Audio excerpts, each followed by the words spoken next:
Ian. Yes. Positive. We're bouncing every week back and forth between negative and positive game preservation news.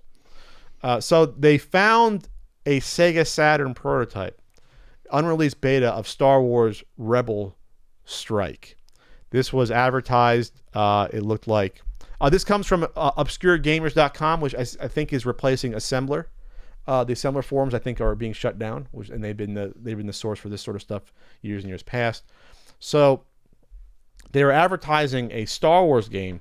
It looks like in a magazine article back then that's posted on this forum, where it kind of looks like a Rebel Assault sequel. It's in the Rebel Assault sort of line. Rebel Strike, Rebel Assault. They did 2 Rebel Assault games. They did 3. They did 3 of them back then. Didn't they do a third one? They did a second one. I don't know if they actually did a third one. Did they do another one? Anyway, I'll look it up. They do Rebel Strike back then. Did they do one in the GameCube? Anyway, so there's some footage online now. It's really early. I mean, beta. This could be an alpha prototype, where it looks like it's a third person. You're on like a speeder bike, and you're shooting lots of targets. You're strafing. You're in like, it looks, I guess, kind of like a third person game, sort of like like a Panzer Dragoon sort of thing, where you're going around, you're shooting things. It looks like there's a little bit more. Looks like there's a little bit more freedom, but yeah, I mean, Panzer Dragoon is probably not a bad comparison.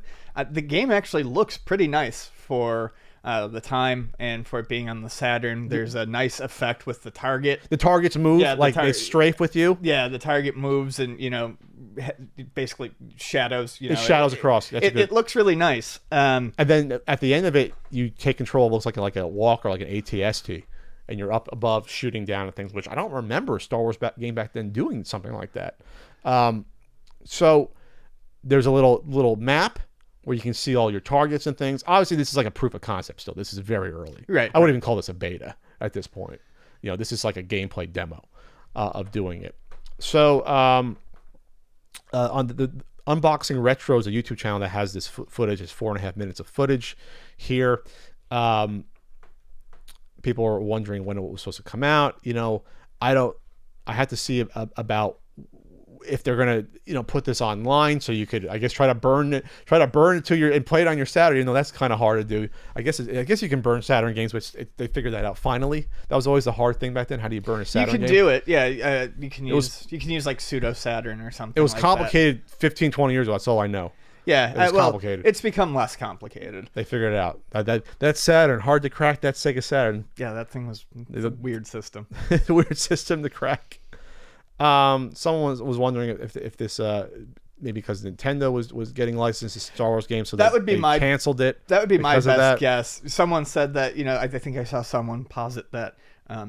Maybe it wasn't in comparison they realized it wasn't going to be as good. I don't think that's it. I think Nintendo probably had a little something going on, because that Star Wars was for a minute very much an N64 license. I mean, there were PlayStation games. You could get Rebel Assault in the Episode 1 games, but there was that Sega CD had Rebel Assault on it. But there was a small moment where Nintendo got Racer first. It got Rogue Squadron exclusively. It was the only system with Shadows of the Empire.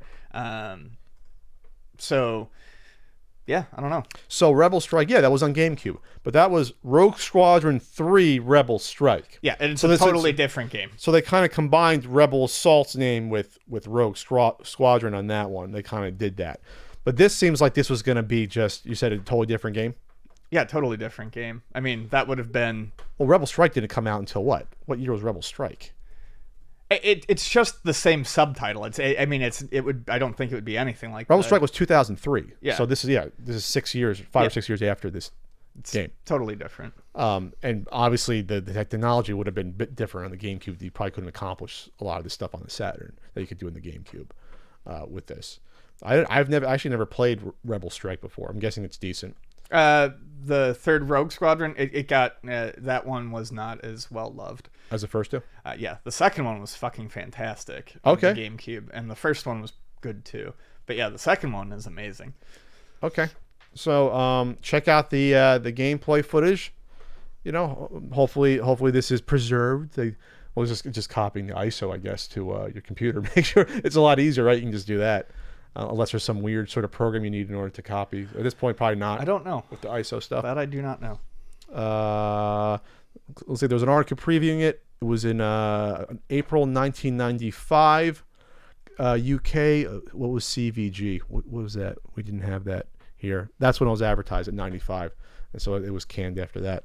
I'll link the form here. You can go through it here, and it's fun. It's fun to have this. I was trying to think. Yeah, the Saturn. What was there? Star Wars games on the Saturn at all? We'll look that up. I know the Sega CD. They had the chess game. Let's use good old Google. I don't know. I don't think there was. No. I don't think there was. Yeah, I don't think there was. Because Rebel Assault would have been too basic for them to really. That was on Sega CD. Rebel Assault. Well, yeah. Yeah, it was on PlayStation as well. I think the second one was on PlayStation. So there was, right, Sega Saturn was just like, no, fuck it. We don't have Star Wars. All right, moving on.